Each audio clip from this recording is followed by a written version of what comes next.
Today on CityCast Boise, continuing with our Dog Days of Boise series, Jennifer Adkins with the West Valley Humane Society is here to talk to us about the challenges of being a no-kill shelter, why they're running specials on dogs this summer, and how to know if you're ready to become a pet parent.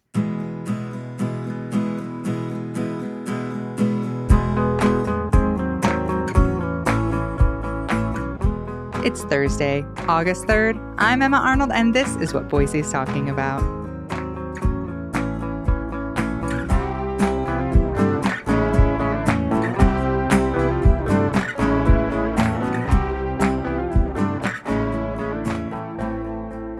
Hi, Jen. Thank you so much for coming on CityCast Boise. Hi, thanks for having me. So huge fan of West Valley Humane Society. You do such a wonderful job. And I am on your socials and your websites constantly because I'm always checking the local shelters to look at the cute pups. And I love to matchmake. I love to send pups to people and be like, I know you love a husky. Here's one at West Valley. But recently I saw a $10 promo for dogs over 6 months old. Is that special still running? What's going on there?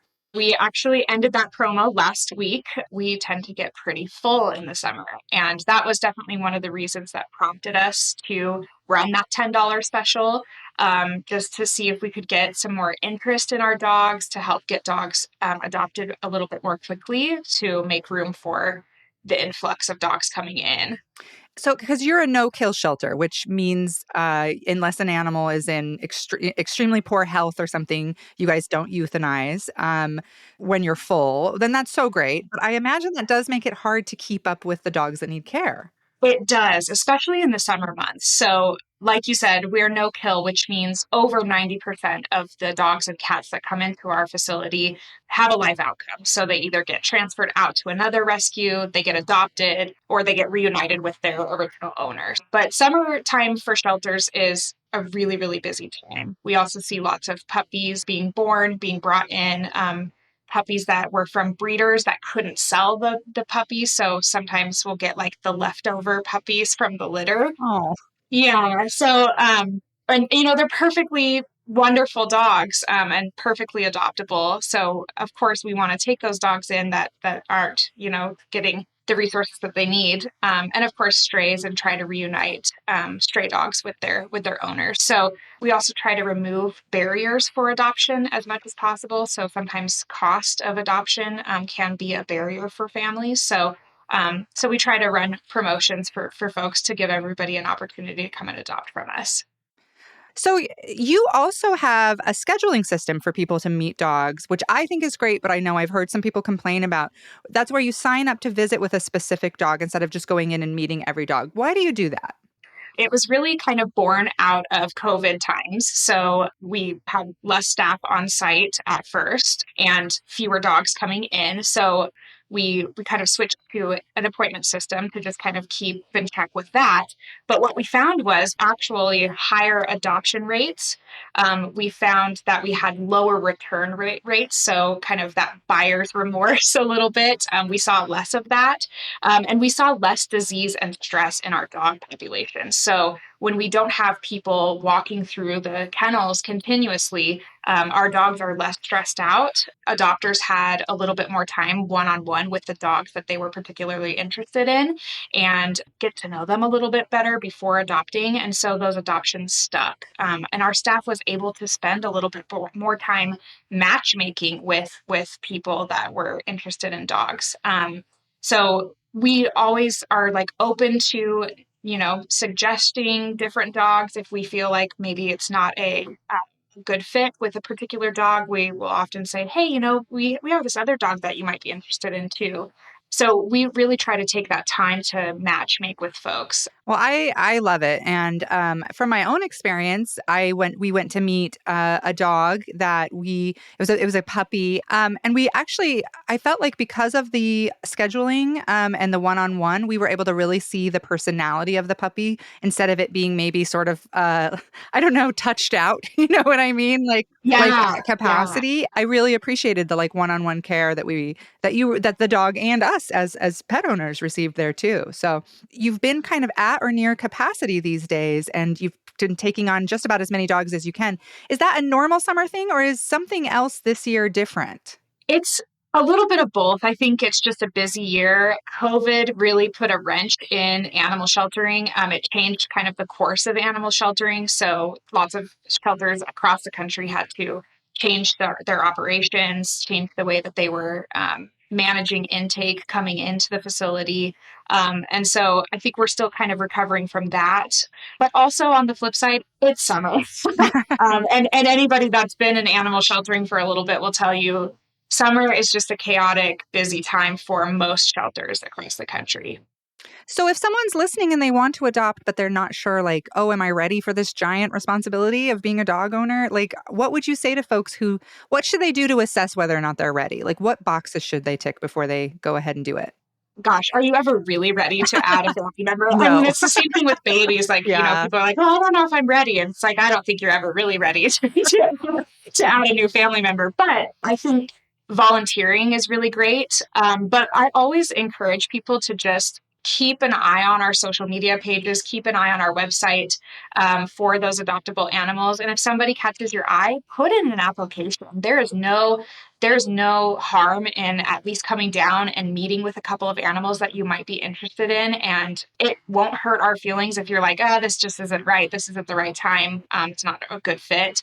Like I said, our staff is really looking at matchmaking and really wanting to make the right fit for the right family. So we're never going to judge you for coming down and meeting with some animals and then deciding, I'm not sure that I'm ready for this, or I'm not sure that this is the right fit for us. But I always encourage people to do that. Sometimes people enjoy like the temporary housing an animal through fostering too.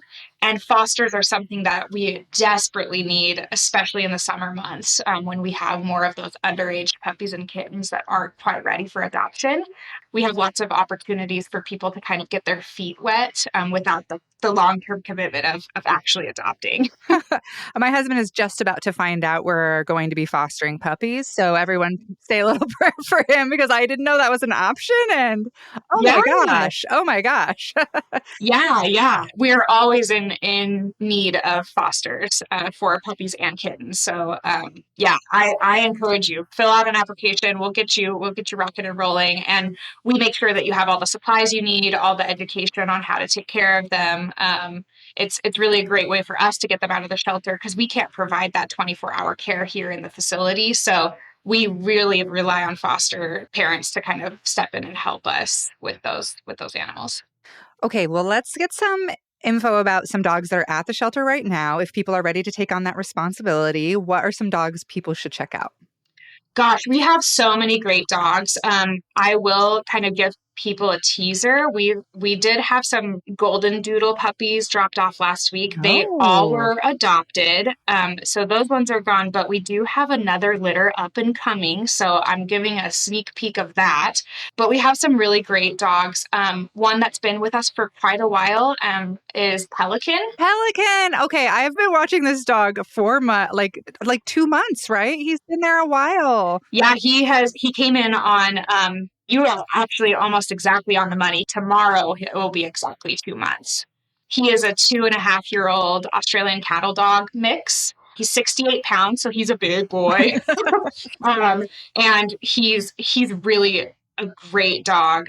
Super, super eager to please. He already knows a couple of tricks. So he knows how to sit, he knows how to shake, and he knows down. So he is a little bit overweight. Like I said, he's kind of a thick boy at 68 pounds. So he could stand to have a little bit more exercise and a little bit more controlled diet in his new family. But he's a very happy-go-lucky dog, very high energy, really loves playing. But he's one that we've had for a while. So we would love to see him get out. And he's just such a handsome lad. In fact, I want to tell you the photos of the dogs, whoever takes them, amazing. They are glamour shots. They're so cute, so funny. The photos are so fabulous. We are so lucky. We have a volunteer. Her name is Sue. She's with Black Cat Photography, and that's the business that she owns. And she donates her time and her skills to making these animals' portraits just beautiful. Who else do you have? Who else are you trying to find a home for? Yeah. We're trying to also find a home for Kal-El. He is a lab mix, and he's about 3.5 years old. He's a beautiful, beautiful dog. But he doesn't really get along with small animals. So we do recommend no other small animals in his home. But he's a great dog. He's lived in foster homes with other dogs. He likes going on car rides. He loves playing. And he loves like enrichment activities, so kind of like searching through like those puzzle feeders for treats, using his nose to kind of go exploring. But he's been with us for quite a while too, almost a month. Oh, okay. Well, people might not know that the shelter also has a vet clinic. And I know there's been some really sad cases of parvo that the veterinarian at the shelter has been dealing with. Can you tell people what is parvo? I feel like not a ton of people know about this. Yeah, parvo is a virus that is pretty virulent. So, and it attacks the dog's GI tract.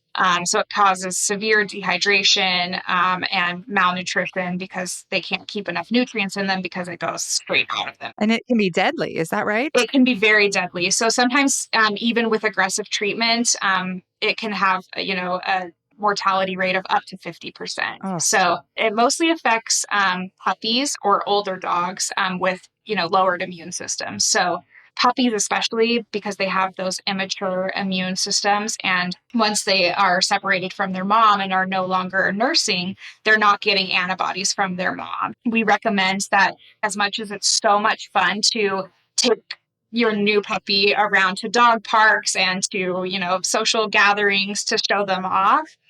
It's also really hard on those immune systems, and you don't know if that virus is living out there, and they're not fully vaccinated until they've had a couple of boosters. So we always just kind of encourage people, go by what your vet says, and we also discourage people from buying parvo vaccines from like D&B or the Tractor Supply. They are available from there, but we do recommend that you do it through your vet rather than do it yourself. can I ask you? This is I don't know how serious this is, but it's just something I just heard about that I'd never heard about, and I need to know more.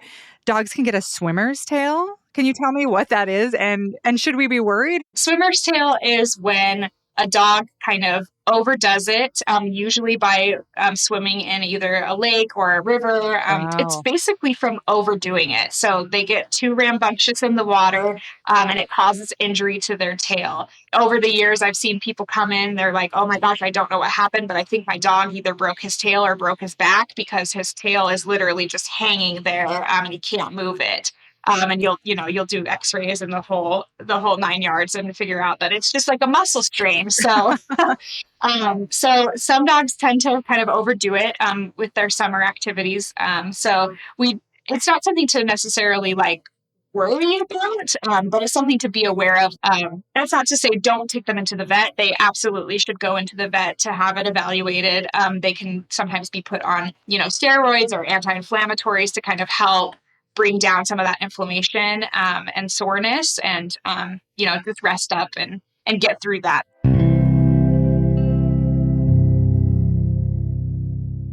Not to tattle on you, but my producer did just message me that turns out you say you're more of a cat person yourself. Excuse. We're not playing favorites over here, but have you ever had a cat that acts more like a dog, or do you just love a cat's cat? Oh man. Well, so I love cats. I've always been a cat lady ever since I was, very, very young. I actually adopted my first cat from Idaho Humane Society in Boise Aw. when I was 7 years old. So, and that was after years of begging my parents for a cat. I just, for some reason, always been a cat person, but I would say, and I think my husband would agree, that we also have cats in our home that quote unquote act like dogs. But really, that's just a very well socialized cat.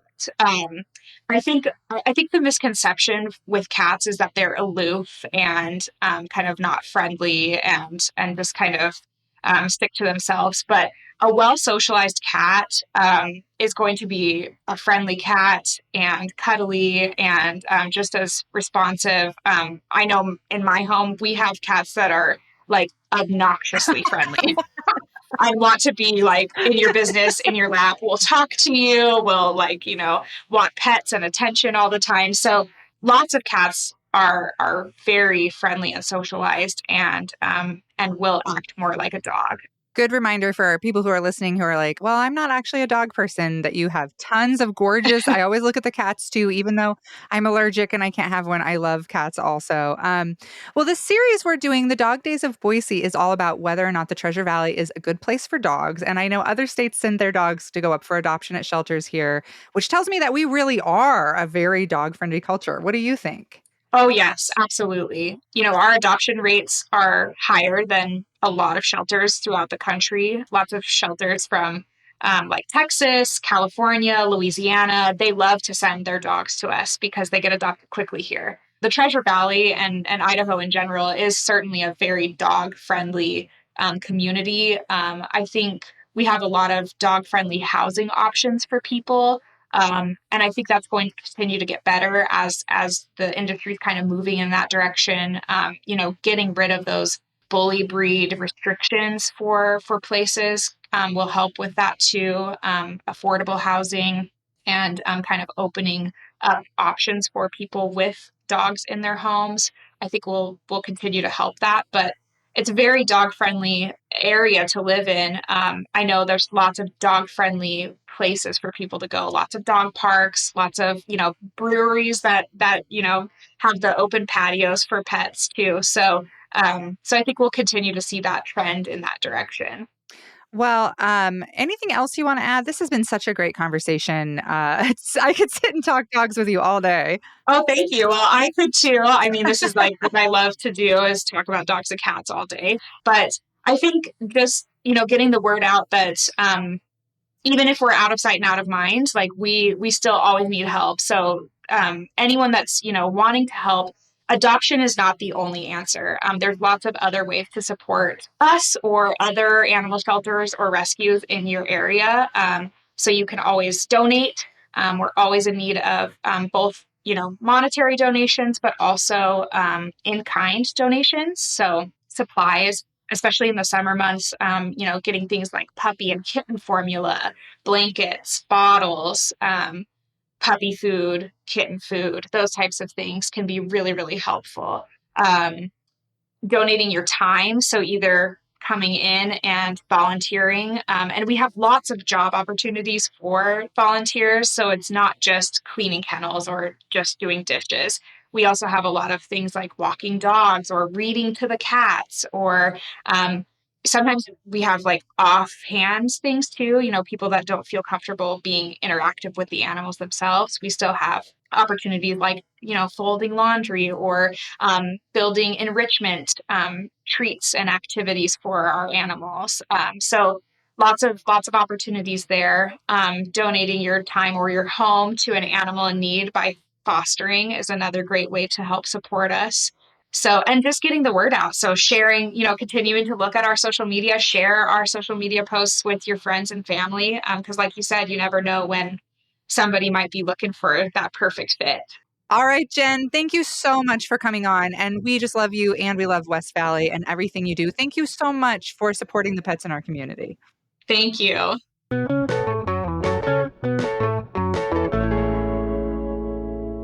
And if you're looking for other fun ways to support the animals at West Valley Humane Society, mark your calendar for October 9th. The first annual Kelly Cantrell Furball Gala and Fundraiser will be held at the Nampa Civic Center. You can find out more information about how to become a sponsor or attend the Furball at westvalleyhumanesociety.org.